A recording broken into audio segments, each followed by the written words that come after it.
are about to hear the greatest story ever told. The story is found in the most important book in the world, the Bible.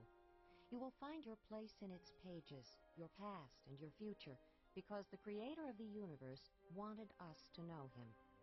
Slowly, over a period of about 1,500 years, God selected various individuals from many places to write His message to us.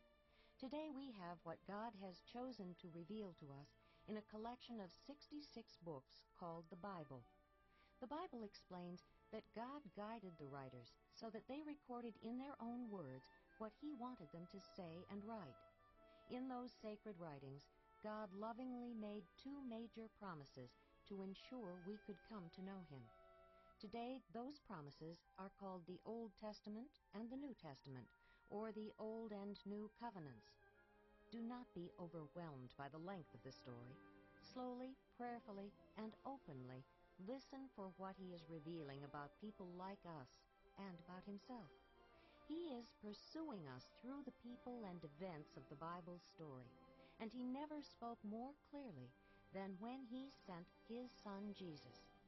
Now, listen to the greatest love story ever told.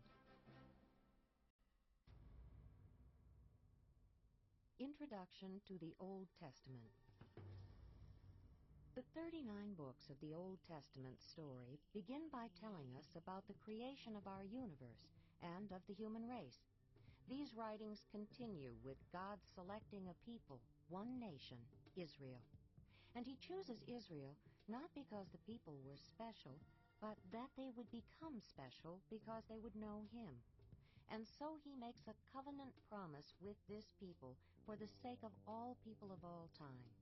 By following Israel's story recorded in the Old Testament, we find God's plan to bring salvation to the earth through the promised Messiah. Patiently and passionately throughout the story of the Old Testament, God offers His love and forgiveness, drawing people even outside of Israel to Himself to be their Savior and their God. Introduction to Genesis. We would have many more questions than we do about our world and who we are if it were not for the first book of the Bible, the book of Genesis.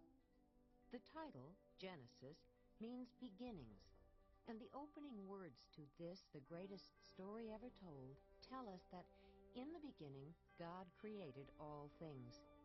He not only created all things, but from these ancient texts we can listen to Him interacting with all He made.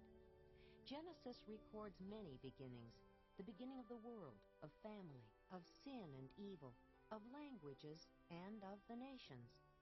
Genesis begins the great salvation story of God's purpose and plan for His creation.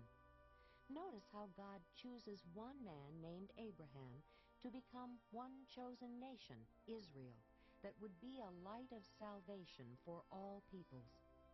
Moses was the human author of Genesis, but God directed his words. Notice how God intended the first several chapters to be a crucial summary of the origin of the world and its peoples. If one were to start from creation and then divide the whole Old Testament story in half chronologically, the midpoint would fall after about Genesis chapter 11. The rest of the story of Genesis tells about the lives of several major characters: Abraham, Isaac, Jacob, and Joseph. It also introduces us to the way God pursues and enters into covenants or promises with His chosen people, pledging His loyal love for them, which serves to benefit all peoples. Genesis chapter 1. In the beginning, God created the heavens and the earth. Now the earth was formless and empty. Darkness was over the surface of the deep.